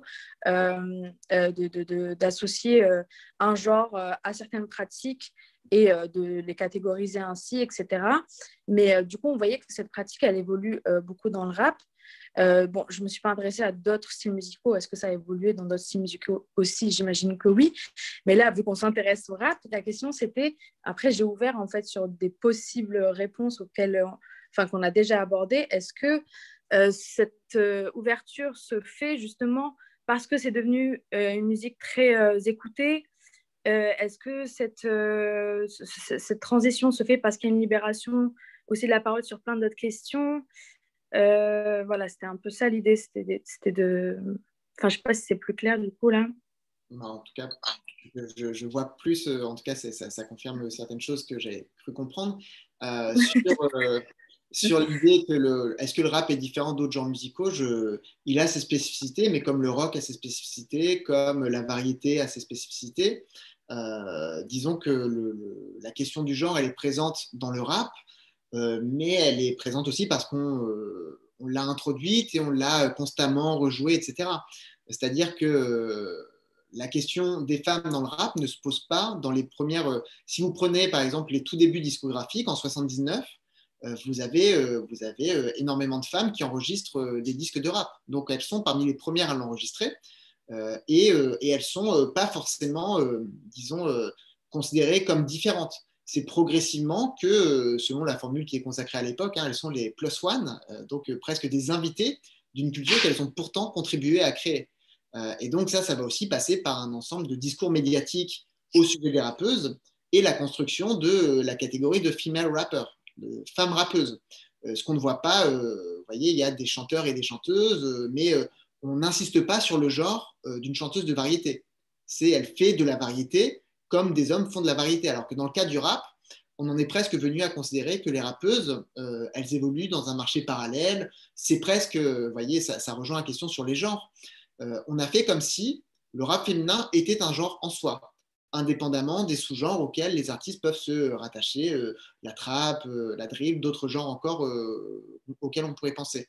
Maintenant, sur les représentations, par exemple, de la féminité et de la sexualité, ou des féminités et des sexualités dans le rap, pourquoi est-ce que ces représentations et ces discours sur le genre sont mouvants? Ça a à voir évidemment avec les évolutions dans la société. Alors après, évidemment, le rap à la fois finalement reflète les évolutions de la société, mais il peut aussi contribuer à les faire évoluer, c'est-à-dire qu'il suit et il participe d'une évolution et d'un changement des mentalités. Lorsque Kanye West, par exemple, avait publiquement pris position contre l'homophobie dans le rap, ça a produit des choses. Lorsque Frank Ocean a fait son coming out, ça a produit des choses. Lil Nas X, même chose. Et ainsi de suite. Donc, c'est-à-dire que le rap n'est jamais totalement déconnecté de la société et en même temps, c'est jamais un pur reflet de ce qui s'y passe. Mais c'est le cas de à peu près toutes les formes d'expression culturelle populaire.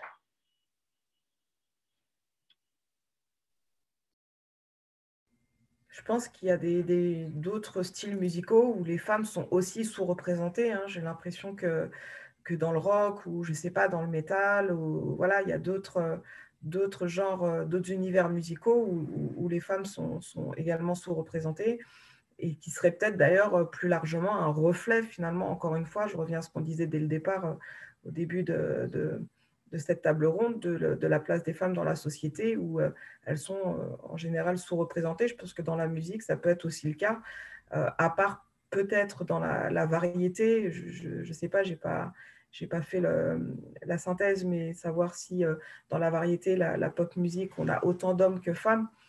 Mais voilà, j'ai l'impression que dans la musique aussi, il y a une sous-représentation des femmes. Oui, juste pour compléter ce que disait Kevan, je suis tout à fait d'accord. Juste, je voulais rajouter, toujours pareil par rapport à mon expérience avec Madame Rap, j'ai l'impression que ce qui change, c'est que, en tout cas, il y a de plus en plus d'artistes qui se disent queer, qui se disent lesbiennes, qui se disent pansexuels, de rappeuses et de rappeurs trans, qui avant, je ne sais pas si c'était plus compliqué, si c'est parce que la société évolue en effet sur ces questions-là, mais en tout cas, c'est vrai qu'il y en a de plus en plus, et donc ça a fait bouger les assignations, les clichés autour des questions de genre, et ça fait aussi bouger, je pense, le rap. Enfin, moi, j'ai toujours l'impression que le rap, c'est la musique la plus avant-gardiste, elle se réinvente très vite, elle bouge, elle évolue, et pour moi, c'est pour ça qu'on va trouver autant de fluidité autour des questions de genre dans le rap aujourd'hui, peut-être plus que dans d'autres courants musicaux. Je le disais tout à l'heure, sur Madame Rap, il y a à peu près 235 artistes qui se disent queer, qui sont référencés. Je suis incapable de citer même, je ne sais pas, 80 artistes de pop queer ou 80 artistes de rock queer aujourd'hui, je ne sais pas.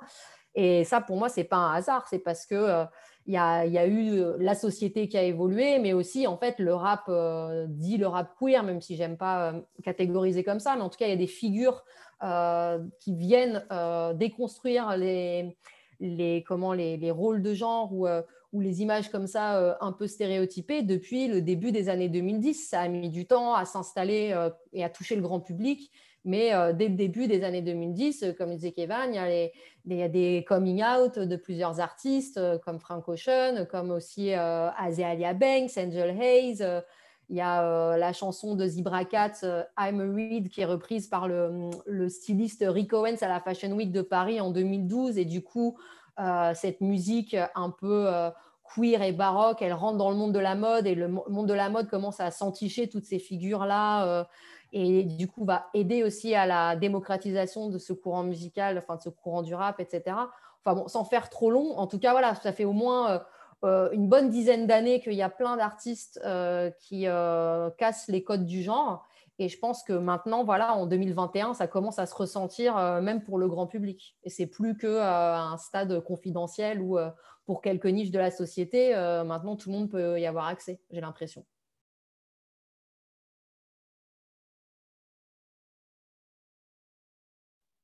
Merci, c'est vraiment un sujet très intéressant, je trouve. Est-ce qu'il y a d'autres questions du public éventuellement? Dans le cas contraire, moi j'avais une question à poser.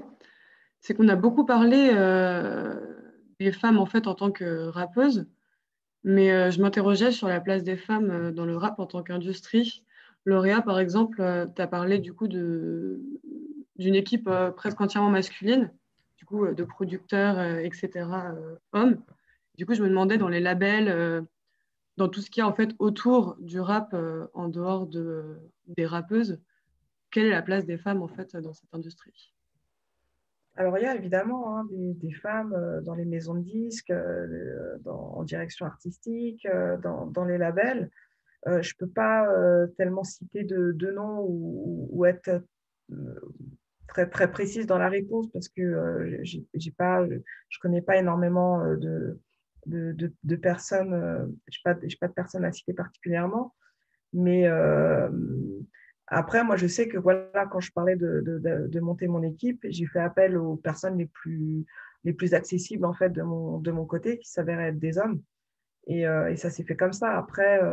Après oui, dans le milieu dans l'industrie disque et dans les maisons de disques et les labels, je pense que c'est un peu la même représentativité aussi entre les hommes et les femmes. Je pense il y en a évidemment, mais elles sont, je pense, aussi sous-représentées. Mais elles sont là.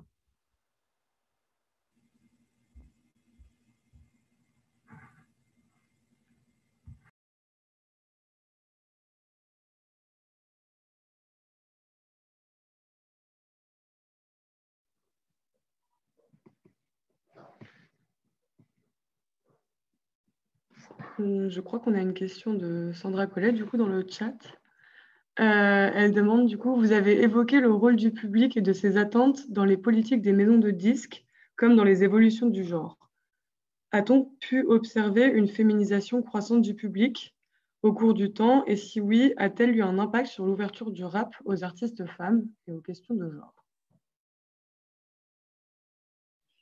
Alors, il existe peu de travaux en réception et il y a les enquêtes du DEPS, notamment le département d'études prospectives et de la statistique, qui voilà, va faire des études sur le public du rap. Il y en a qui sont menées notamment par des étudiantes dans leurs travaux de master, mais c'est à une échelle plus, disons, plus limitée. Aux États-Unis aussi, on a des choses, mais disons que c'est plutôt la féminisation croissante du public. En fait, je pense que c'est peut-être un faux débat dans le sens où le public du rap a toujours été féminin. C'est-à-dire quand on prend les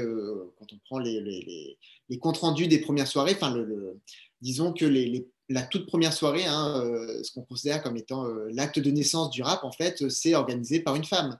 C'est une femme qui fait une fête pour son anniversaire. Et donc, il y a toutes ses copines qui sont là. Lorsqu'on prend les premiers concerts de rap, les femmes sont toujours là. Alors, elles sont majoritairement plutôt dans le public d'ailleurs que sur scène. Et c'est peut-être l'une des choses qui pose problème. Mais en tout cas, en termes de public, le public du rap a toujours été féminin. Et ça rejoint vraiment ce qu'on disait sur un peu un certain nombre peut-être une image médiatique du rap qui ne correspond pas forcément à la réalité. Le fait d'associer le rap en France, par exemple, aux banlieues exclusivement et aux jeunes hommes des banlieues, c'est une réalité. Enfin, Si on prend qui achète le rap, qui fait le public du rap, ce sont énormément de jeunes adolescents et de jeunes adolescentes qui ne viennent pas forcément de banlieue. Et par ailleurs, c'est aussi quelque chose qui peut justement être, comme dans d'autres genres musicaux, disqualifiant. On sait par exemple que Nekfeu, qui avait la réputation d'avoir un public très féminin, etc., c'est l'ensemble des discours sexistes sur les groupies, le fait que ce soit un public féminin, ce serait un public finalement qui est un public de moindre qualité, les femmes connaissent forcément moins le rap, etc. Donc, un ensemble de choses, mais qui ne sont pas propres au monde du rap, qu'on retrouve dans le rock, le fait que les fans féminines de rock connaîtraient moins cette musique, elles sont toujours mises à l'épreuve, etc. C'est finalement, encore une fois, pas le propre du rap. Donc, je suis pas certain qu'il y ait eu une évolution absolument considérable du nombre de femmes qui écoutent du rap. Il y a sans doute eu un nombre, enfin c'est même sûr, il y a un nombre croissant de personnes qui écoutent du rap. Aujourd'hui, tout le monde en écoute, mais je ne suis pas certain que la variable genre soit celle qui soit déterminante en l'occurrence.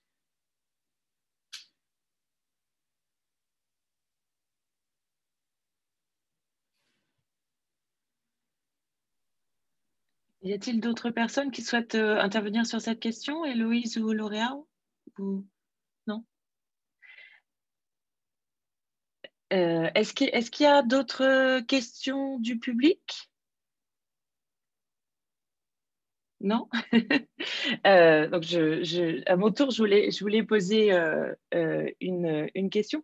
Vous avez parlé, Héloïse, du rap comme espace avant-gardiste. Et justement, donc, je me posais la question de l'esthétique de la subversion dans le rap. Est-ce qu'on peut dire que c'est un espace qui privilégierait justement des formes de subversion, qu'elles soient musicales ou bien dans la représentation? Voilà, donc je me posais ces questions sur les subversions et peut-être subversion de codes, de genre. Est-ce que c'est... Alors, j'ai l'impression que je vais me répéter, donc désolée par avance, mais en tout cas, en termes de genre et de performance de genre, je reprends du coup ce que je disais tout à l'heure, j'ai l'impression que je vois des choses dans le rap que je ne vois dans aucune autre musique.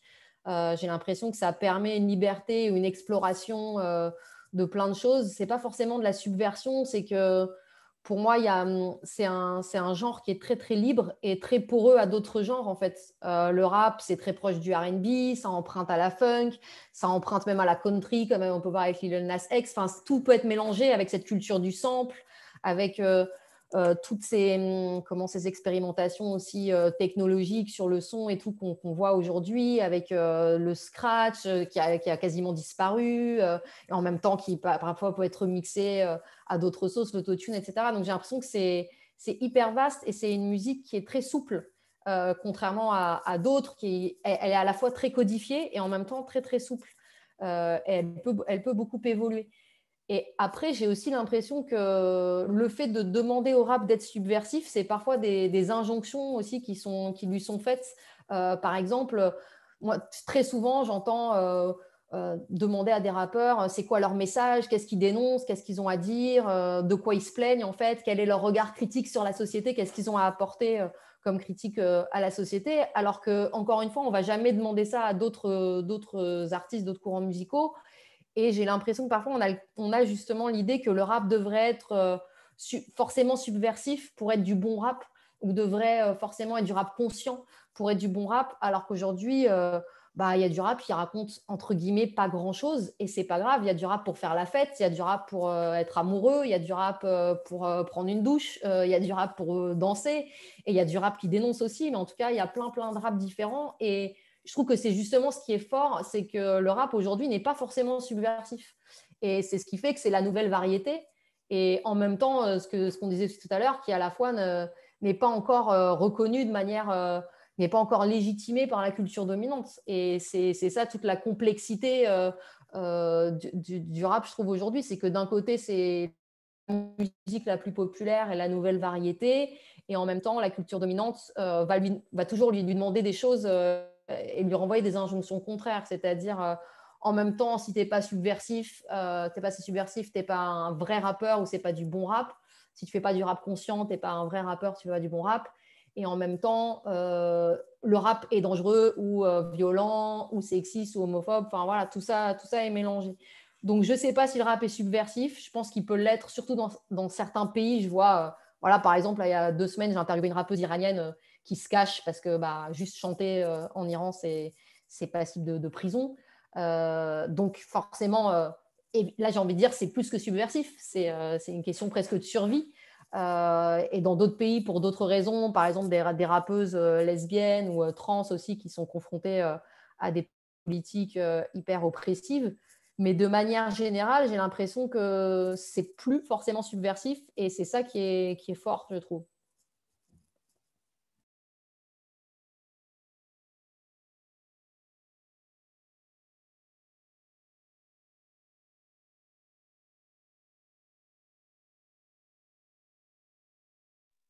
Est-ce que nous avons d'autres questions éventuellement? Ou remarques ou interventions?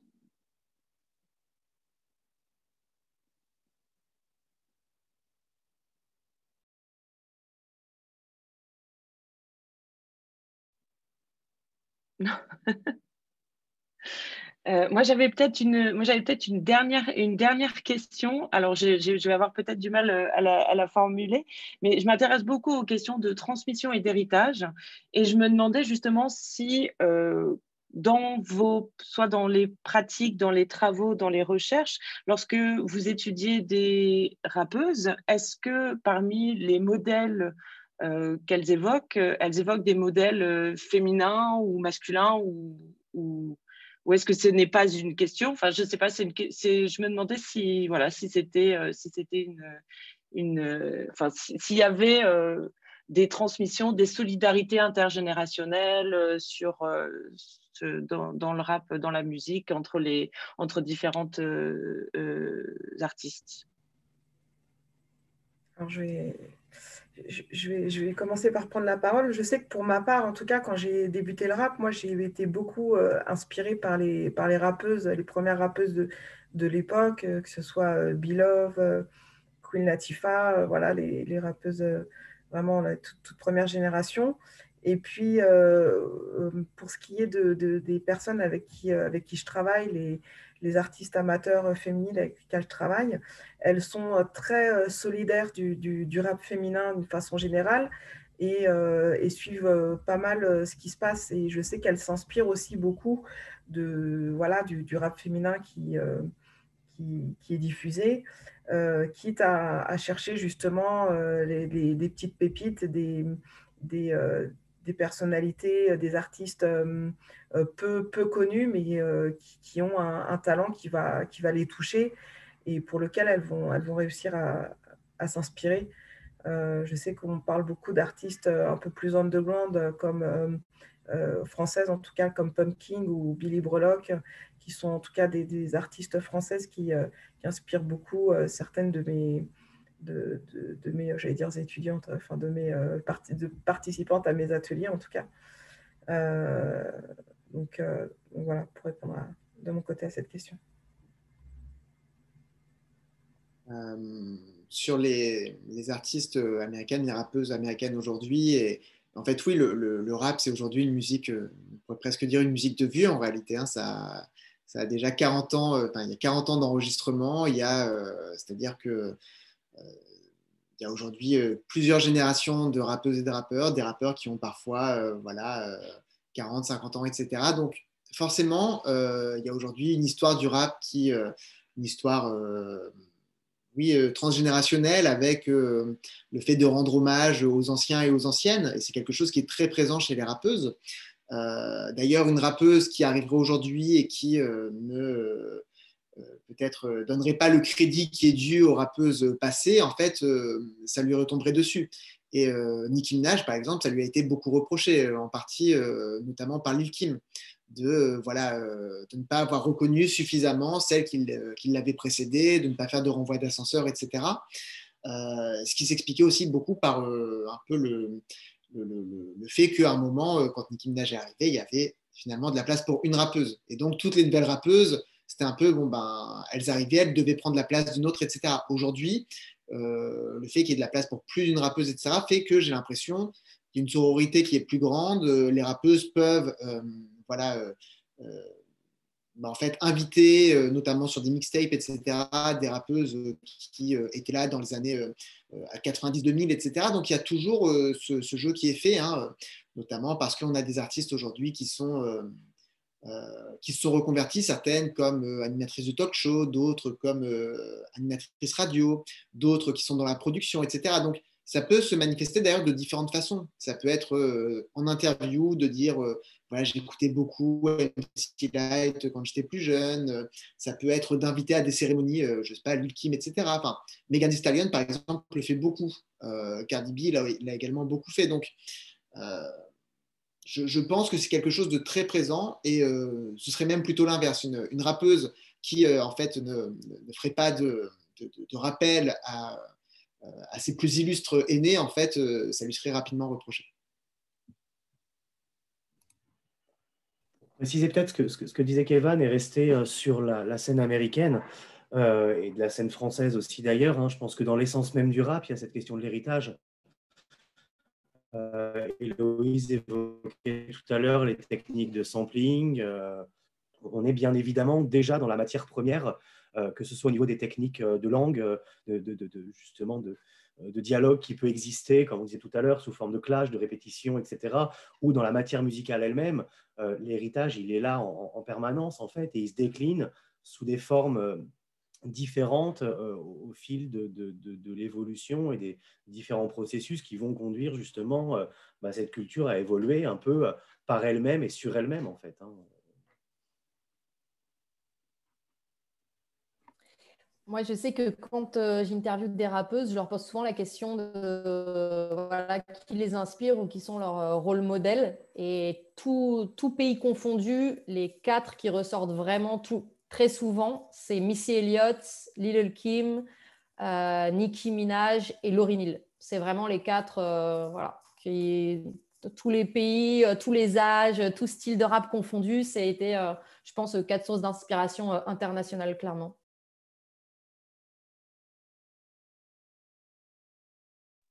Est-ce qu'on a d'autres interventions de la part des intervenants, intervenantes ou du public?